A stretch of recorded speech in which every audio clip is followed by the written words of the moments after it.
Hey y'all, welcome back to another episode of Limetime with Kofi. I'm your host, Kofi Annan. Hey, the topic of discussion today is Blacks in Tech. And our special guest is Lemire Stewart. He is the co-founder and chief technology officer of GoodFind.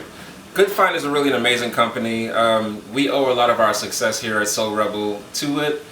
So essentially what they do is they connect HOAs and condos and different organizations, businesses, you name it, with food trucks.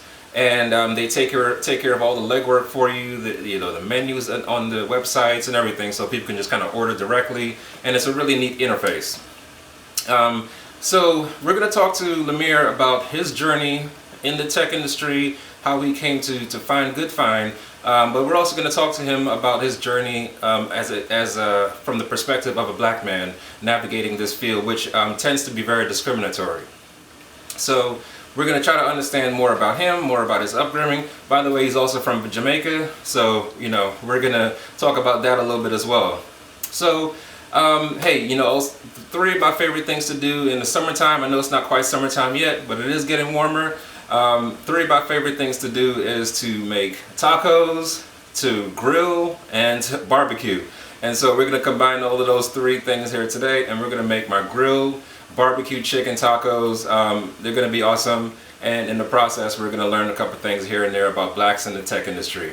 Alright y'all, so stay tuned.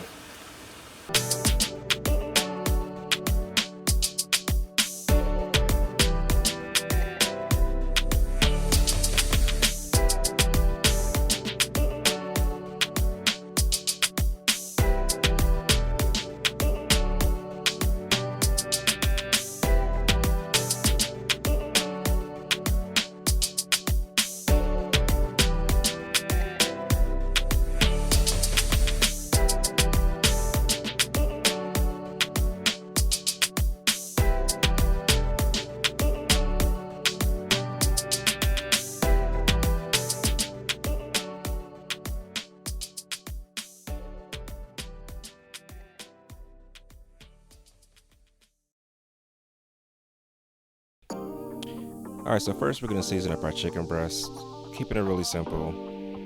Salt, black pepper, smoked paprika, pepper flakes, garlic powder, onion powder. That's basically it. Then we're going to combine it with some olive oil and let it sit there for a couple hours or so. Now we prepare the garnish. Just going to slice up some lime, some cilantro, just cut it up really fine. And then we're going to slice up some onions. Also, we're going to chop it up really fine as well. And some cherry tomatoes.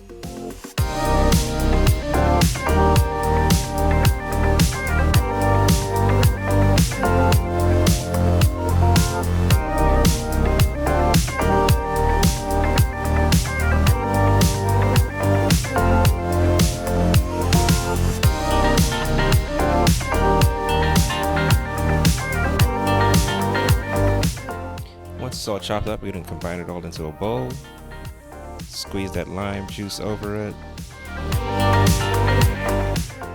make sure it's mixed in all nice and good, and we're pretty much done with that. We're going to set that off to the side.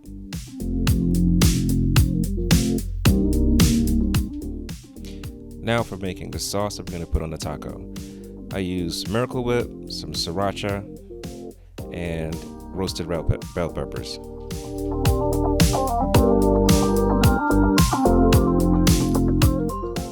So for this, we're going to need a blender or food processor.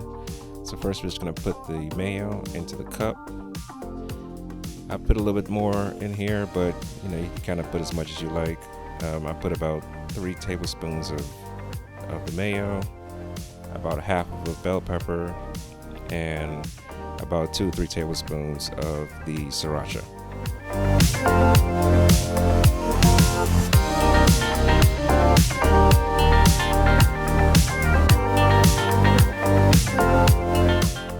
So I already had my grill going, so now it's nice and hot.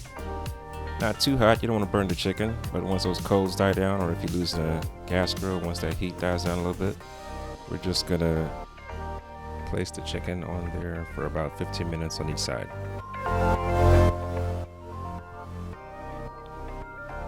All right, so after about 15 minutes, I'm gonna check back with the chicken, flip it over, and we're gonna start applying our barbecue sauce in there. Again, I'm using our Soul Rebel Jerky Q sauce, which is our jerk barbecue. And if you're interested in purchasing that jerk barbecue, you can purchase it at soulrebelfood.com. We will ship it out to you. We make it with our jerk paste, and then we throw in our homemade barbecue in there, mix it up. It's so awesome.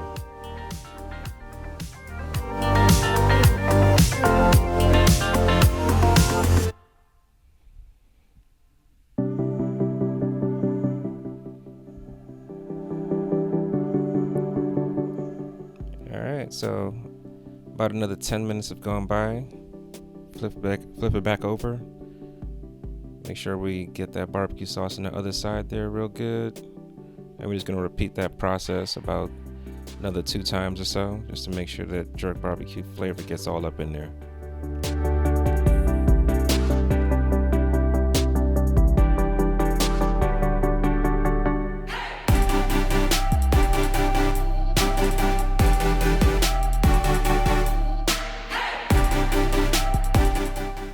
Alright, so after about 25-30 minutes, we're ready to take these off the grizzle.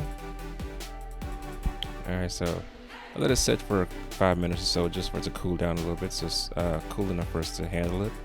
Then we're just going to cut it up into nice little squares for our tacos. Now, if you like it chunky, you want to cut it up a little bigger. If you want it smaller, you could shred it up a little smaller.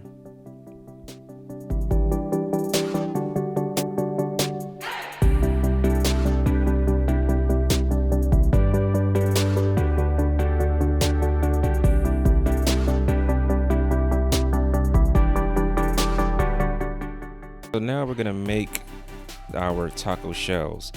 So I don't just like to use this plain taco shells. That's kind of boring, right? So what I like to do is I like to throw some melted butter in with some chicken stock and some more of that sriracha. Mix it up there real good, and then dip the taco shells in there. And then we're gonna put these back on the grill. So this just gives it a nice flavor, and then the grill helps to cook it a little bit, so it gives it a little bit of a little crunch to it. Now, if you notice, I use one of those little grill sheets because taco shells can be kind of delicate. So you put that directly on the grill, it might start to break apart or stick to the grill. So, but yeah, we're just gonna leave this on here for about 10 minutes or so, maybe less, depending on how hot the grill is. Just flip it over once or twice until it starts to get nice little color to it. Yeah, so now once we're done with that, we're gonna start building them tacos. Just gonna add the chicken down at the bottom there.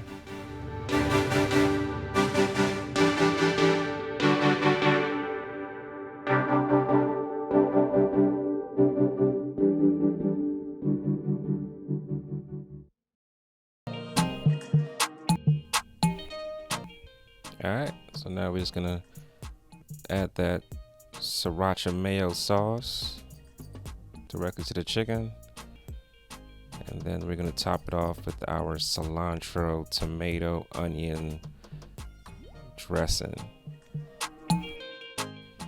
And there we have it, jerky Q chicken tacos, y'all. They taste as good as they look. And it's just in time too, because here come my man Lemire right now.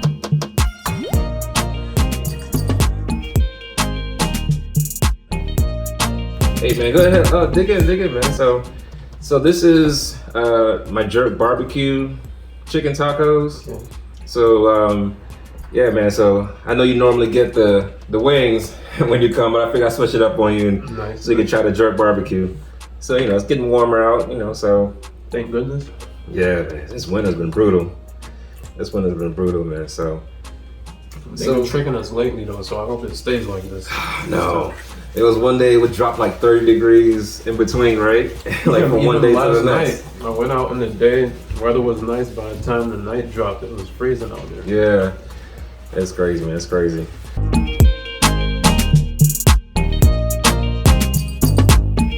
Hey man, but thanks again, Lemire, for coming through. I think it's really, your experience and the work that you've done with Good Find is really amazing, and it really commends you, for putting together such an amazing company. I know, like we owe a lot of our success to you guys, because we're a new food truck. Oh, yeah. So just figuring out where to go and who to connect with, and we started trying to do some of that ourselves, but realizing just how tedious it is to try to connect with some of these different companies and breweries and HOAs and all that stuff like that. It's not as easy as just hopping on the phone and So yeah, so that's great to hear, because that's like our main mission. Yeah, that was one of the things, like, we can make you guys' job easier, and then you guys are entrepreneurs too, so it was like a good synergy there. Yeah, it was like you guys basically got into the industry because most of you are good at cooking food, serving your customers. right. So we figured if we could take a lot of the hassle out of some of the other business aspects for you guys, Yeah, it will help you thrive better. yeah, We could have a good company out of it also. And we were food truck fans ourselves, so yeah, it was like, in going out to food trucks, like at the job I was just talking about, when I used to go out with some of my coworkers to food trucks, we would love some of the food. Like, we would go on a Monday, find like maybe a good barbecue truck, say, and then we're like, all right, next Monday we'll go right back out there. and then not Barbecue there. truck will be there again. Nope. It's Oh not yeah, there. yeah. And you have no idea. No idea where it is. Yeah, or no, when it's it's gonna come back. So I was like, Yeah. we could solve this problem through technology. yeah, And it was one of my other co-founders that was really pushing for that. I was building another app focused on like the restaurant industry and like matching people based on like their food preferences. And he was like, we should build an app for the food truck industry, help them take orders online. We weren't thinking about this working with properties and whatnot. Yeah. That wasn't even in our head for like the first maybe 1.5 years of the company. really. So how old is Good Find? It launched in 2018 January. Okay. Yeah. So Okay. Oh wow. Yeah, so it's still pretty new. yeah, Yeah. we had what we did was, so we started building it. I remember me and my old co-founder, we used to go play basketball every Monday night. And one night after one of those sessions, we were walking back to our cars, and I was thinking about really starting something new. And I was like, let's think about like, what's it gonna take for this to be a business? Like, how Yeah. can we make enough money so that we can focus on this full time? And the way I thought about it was like, all right, the average food truck is like, average sale is like, it was around like $13 to $15 at that time, like for a walk-up order, like a quick lunch. Most of the service was done around lunchtime. Right. And I was like, okay, so how many customers, like if we were doing an online ordering thing, how many customers would we need to have, or how many food trucks would we need to have, and customers per food truck on a daily basis? And when I worked out the math, like I was telling your wife before, math was my thing growing up. So that's how I started everything. I worked out the numbers, and we came up with something like, if we could find 25 food trucks and get them like at least 15 customers a day to start, that would be enough to get this going. And that number seemed so small to me. Yeah. I was like, that seems doable. Yeah. So started building it basically that night. It took about 6 months to get the first version of it out. And it's nothing like what you see today. It was just a scheduling platform. It's pretty awesome, man. Like and I will say that, excuse me, we've tried other platforms. I'm not gonna say those names right now, but it's so painful, man. Like I literally, because we went the whole first year only using Good Find, and so like this year, things were kind of slow at the beginning of the year, and so it was like let's see what's these other folks have been hitting us up like every week, to try, So like we was like, all right, let's give it a shot. And I literally had to call them the day after our first event. It was like, yo, y'all gotta make some changes. This is not user friendly at all.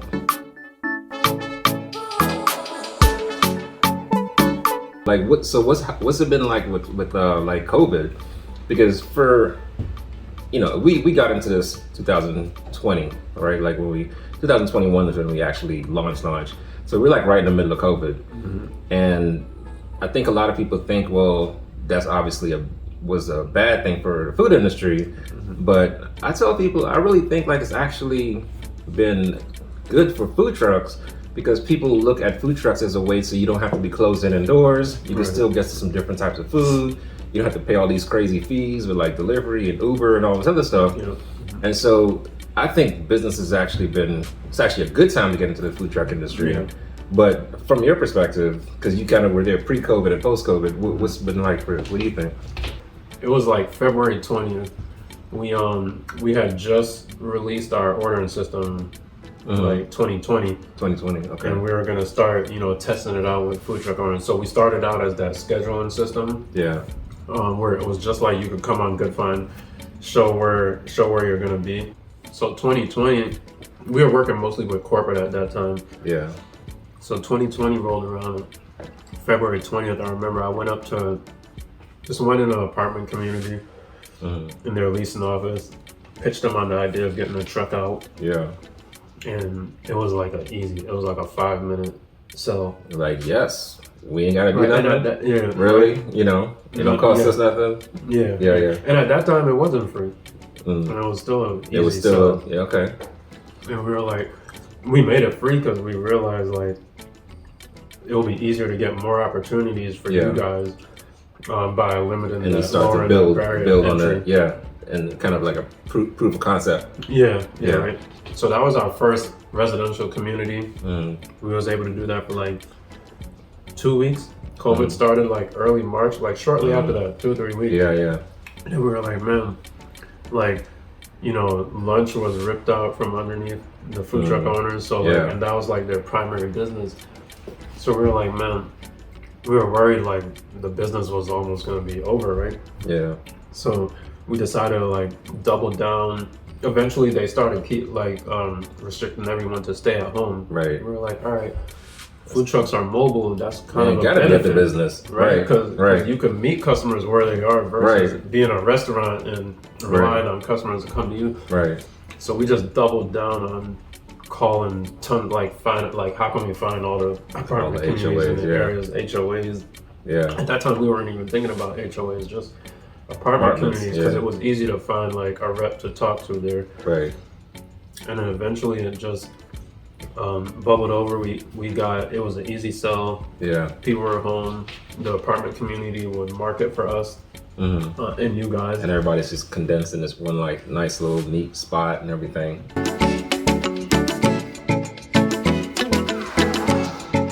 Were you always interested in tech? How growing up? Yeah, like growing up, where you always find yourself like tinkering around with computers and stuff like that? Yeah. So the tech world, as I'm in it today, I know nothing about that at all. You had that last one there. Even up until starting college, like choosing my major, I knew nothing about like software. Really?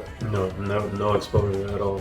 Wow. Okay. And then, so growing up, we got our first computer as a family when we lived in New York, and it was expensive. I remember, I want to say it was around like $3,000 for one of those big like desktop computers.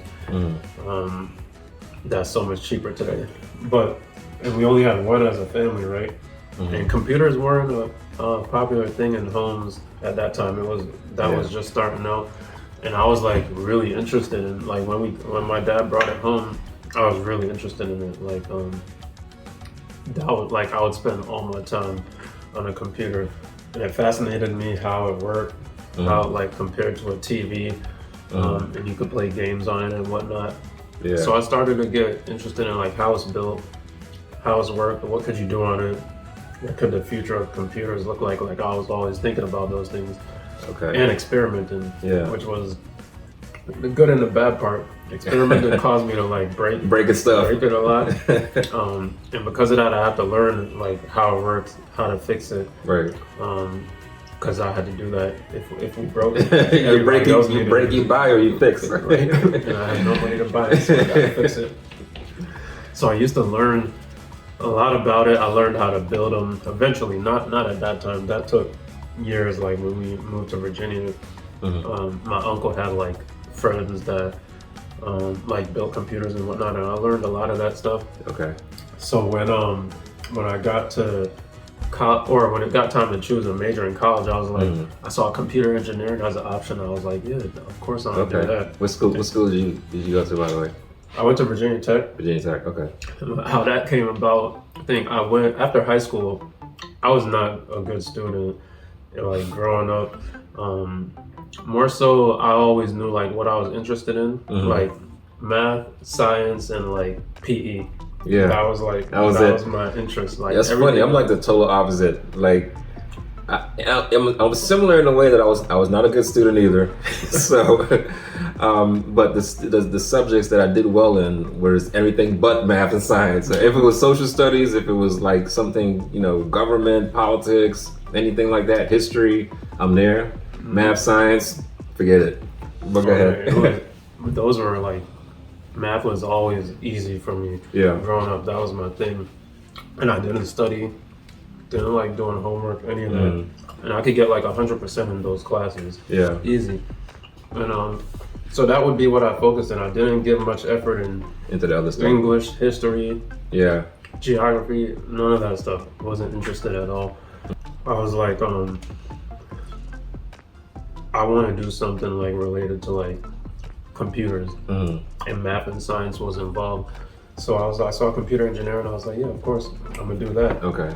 I'm gonna learn how to build computers better. Yeah. And all that good stuff. And when I get to Virginia Tech, like building it's nothing about. But nothing about that. Building computers. Yeah. Like the only time I did that was like for my friends. If their computer broke, I would help fix it. Other than that, I got introduced to like software engineering.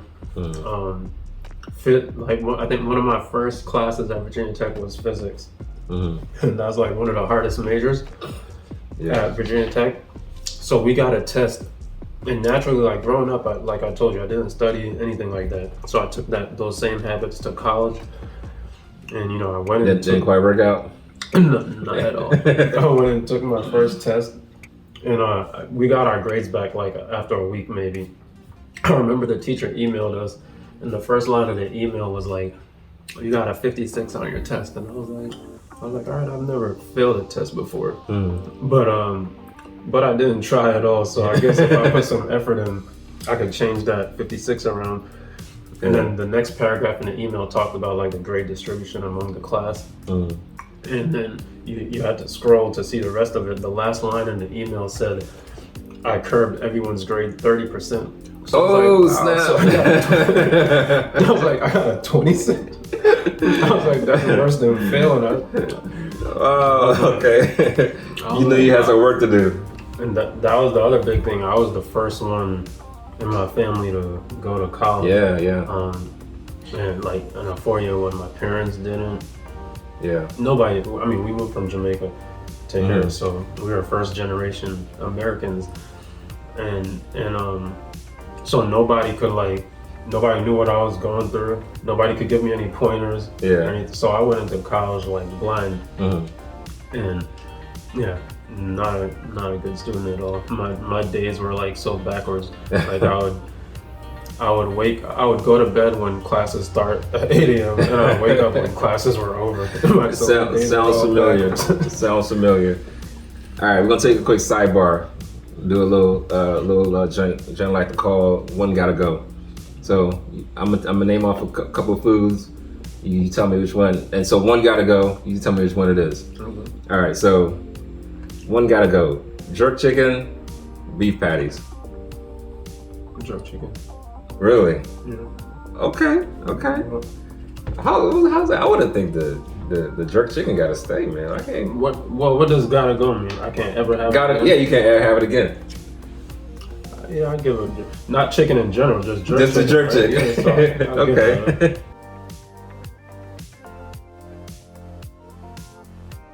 So how and why did you decide to start Good Find? I knew starting in college, I think, is when I started to think about like what it would look like to like build an app. Like around the time when I started to be better in college and learn programming, I was like, all right. It was right around the time when Facebook launched. Okay. So that was a big thing. I think I want to say we were one of the first 4 colleges on Facebook. At the time, it was limited. You had to have a college email to be on Facebook.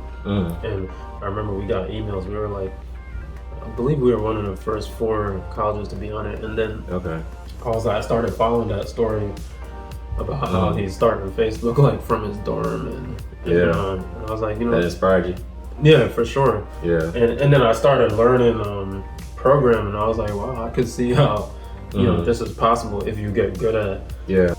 Those stories like intrigue me. I would try to learn like how did they start?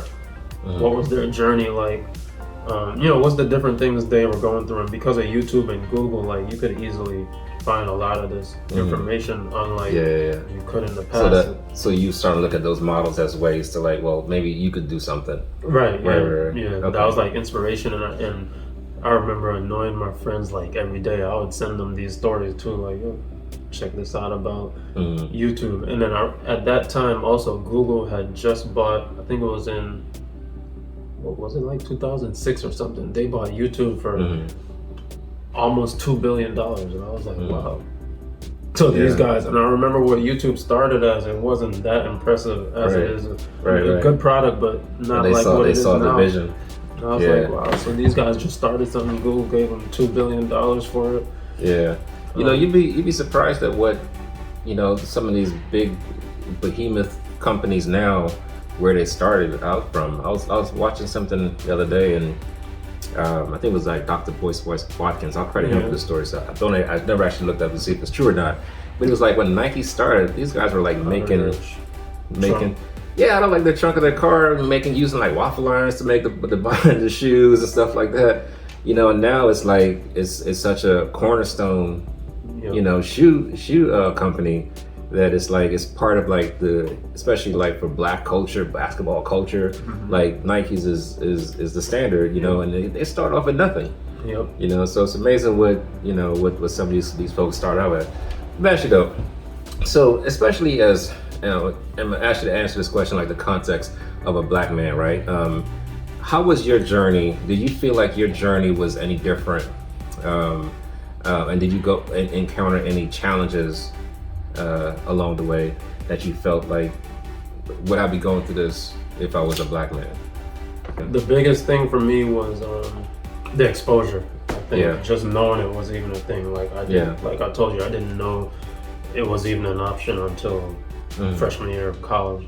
And it was terrifying. Like learning about that for the first time. If I was introduced to it in like middle school, high school, I would have that time to kind of build up the thought process of it going into it. And like get into it slowly instead of like, here's programming, first time learning. It was scary. So other than that, I feel like tech is one of those not tech as a whole, but software engineering, like they can't be very picky.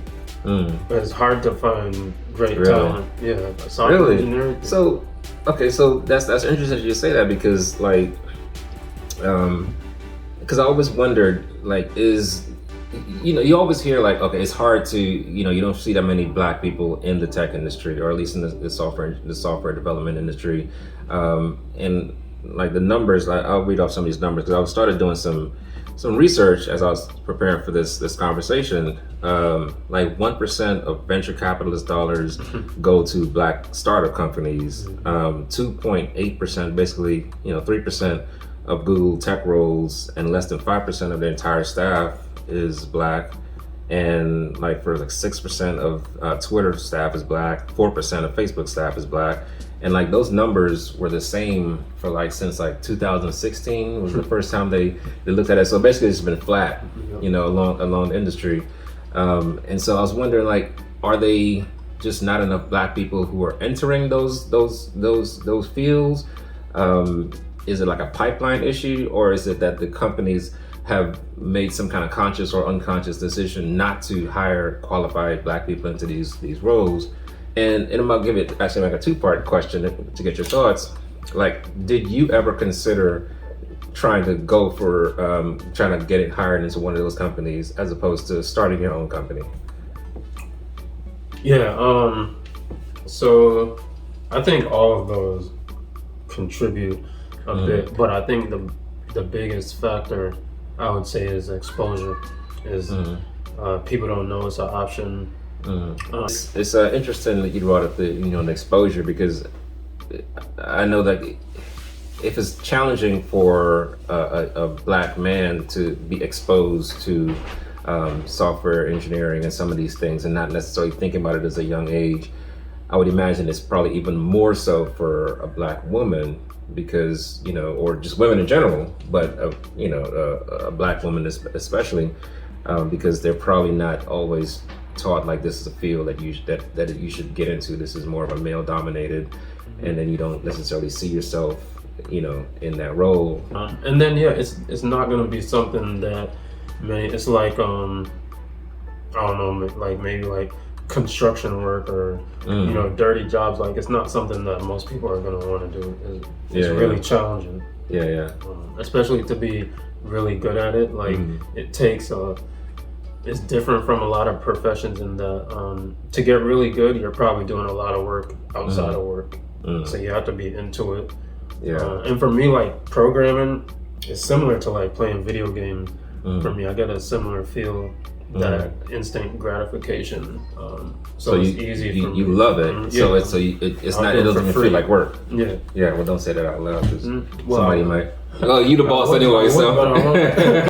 I can't speak for everyone. I'm sure other people probably have different experiences, but I haven't had any negative challenges getting into the industry necessarily. As a matter of fact, I don't apply for jobs. Like, jobs seek me out, including Google, Amazon, Facebook, the top companies. So I was never necessarily interested. It wasn't necessarily a goal of mine to work for one of those. But I remember when I first started out at Booz, within my first year, like, Google, I got an email from Google, and it was really weird. I thought it was spam at first. I remember sending it to some of my friends. The subject was something like "Hello from Google." I was like, okay. That sounds kind of spammy. I ignored it for like 2 weeks, and they'll hit you back actually.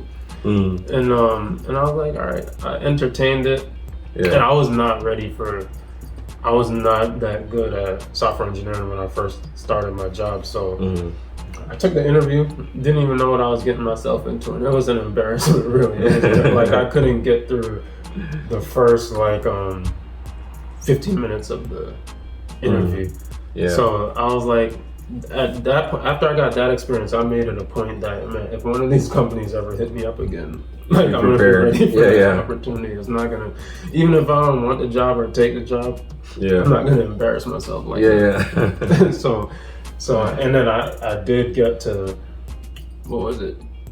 Probably like 4 or 5 years after that, I interviewed with Facebook, Amazon, and they hit me up as well. It wasn't like I applied for them; they just came and asked me to interview. And I got to the end of I didn't get either of those, but I got to the end of, like, they flew me out to Facebook for the end of their interview process. Amazon was out here, so I didn't have to go anywhere. But that was a great experience, and you learn so much, like, just interviewing with one of those companies. You learn so much. And I remember they sent me, like, before the first interview, they sent me like a long email with a list of things to study, books to read, and they're like, you could either do the interview right now, or you could take like up to a month to study for it. I was like, study for an interview? Wow. I was like, so I took a little bit of time, went through some of the material, but I felt like it would be a red flag if I took a month. So I was like, I'm gonna just go do it. And those were actually both great experiences, and I thought I could work either of those jobs. The Google one at that time, I knew Yeah, I wasn't yeah, ready. you weren't ready I for would that. take it Yeah. if they gave it to me at that time, but I wouldn't be ready for that at all. Yeah. These ones, I felt I definitely was. So there could be some barriers there. I don't know. There's so many factors, like who's interviewing you, and they still hit me up to this day. I just ignore them. Like I'm busy. Your opportunity. Like, not even interested in that anymore. Yeah. But that's what's up, man. So yeah, I think the opportunities are there, and like I said, they can be, and that's probably why they hit me up, because it's not like they don't know if I'm good at it or anything like that. They could just see whatever is set on my profile, similar to anyone else. And they know I'm black. Some people will not put pictures up and whatnot to try to make their situation better, which is probably smart, but I wasn't about any of that. So they knew exactly who I was, and they still reach out. And we find the same thing, like tech talent is hard. Like great tech talent is hard. There's tons of people who want to do it, and it's kind of romanticized these days, similar to entrepreneurship. So lots of people are trying to get into it, but they don't really. Which is more challenging for you? Is it the entrepreneurship side, or is it the tech side? Like, which one comes more natural?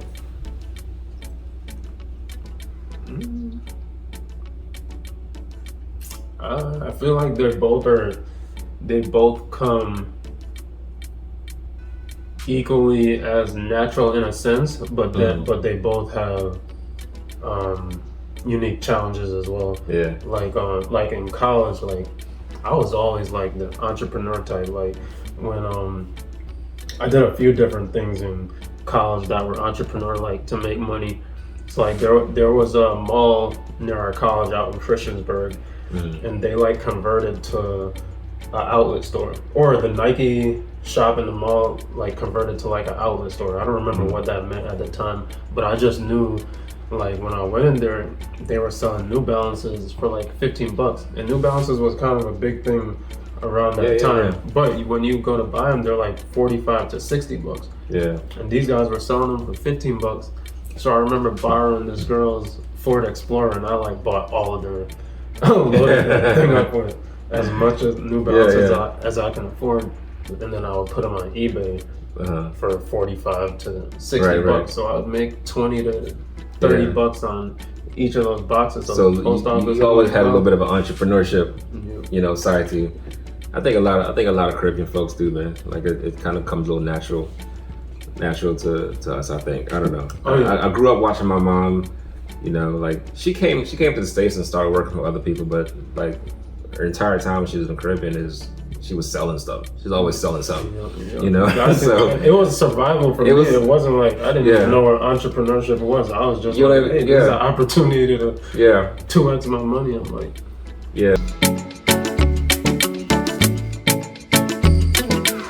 So if you were to give some advice to a young person right now who's thinking about hopping into the tech industry or software engineering or whatever, what would you say? One thing and part of my mission in starting Good Fine and eventually when I get more time is to really focus on that, helping introduce it to people early. But once you do get introduced to it, I would say like put the effort in. Find out if it's something you're interested in, passionate in, but it's challenging. It's not just something you wake up in or born to do. There might be a handful of people in the world that could do that, but for most people, it's quite a challenge.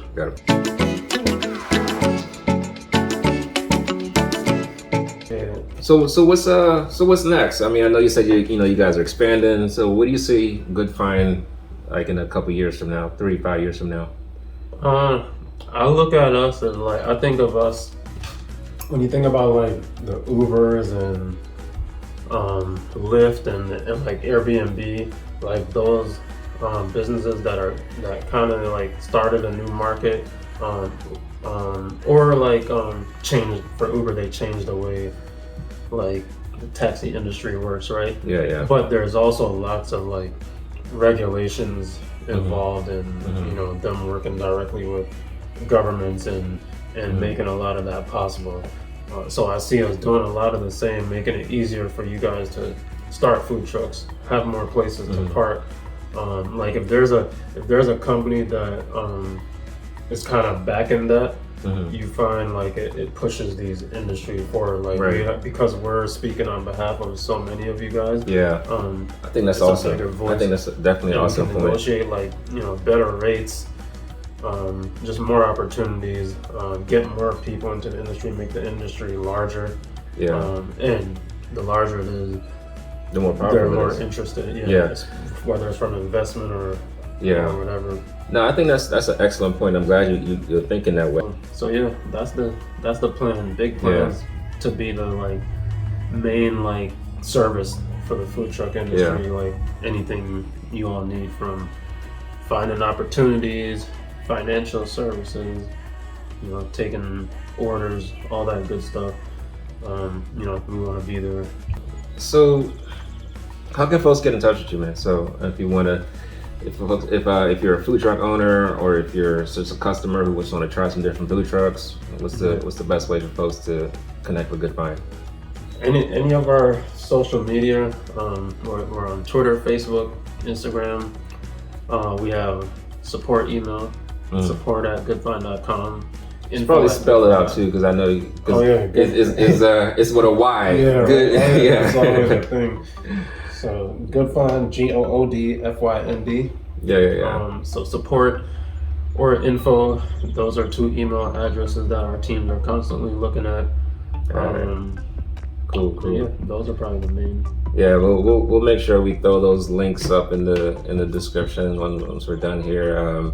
Oh, and our website, we have a chat on our website, so most people, you could just go to goodfind.com, type something in the chat, and someone will be with you in minutes most times. So. Yeah, that's what's up, man. Hey, man, I appreciate you taking the time out. How was the taco, by the way, man? Yeah, it was great. This one. That's the jerk barbecue. I might have to change my option when I'm coming out. Yeah, I'm gonna go ahead and throw it up here real quick. You know, we started bottling our sauces too, so we sell this online, soulrebelfood.com. It's our jerk barbecue. It's a nice little twist on some traditional jerk, you know, for people who want to just try something a little different. So yeah, summertime, man, I like to throw in the tacos, man.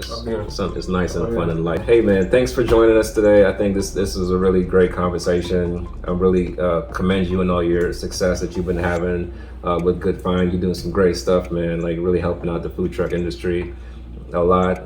And I wish you all the success, man. Appreciate it, man. And likewise, this was cool. Great conversation. More food truck owners should, you know, probably do this. Try it out. Get in front of some interesting folks. Cook your food. That's a great addition to it as well. Make them try your food and have a conversation. I like the setup. Thanks, man. Appreciate it. All right, y'all. If this is it, if y'all want to hit us up, our handles are at Soul Rebel Food, Instagram, Twitter, Facebook, all of that. Our website, soulrebelfood.com. If you enjoyed this video, give us a like, subscribe. We're gonna keep bringing y'all some real cool content and continue to bring some content that uplifts the African American, Afro-Caribbean cultures. Thanks, y'all. Take it easy.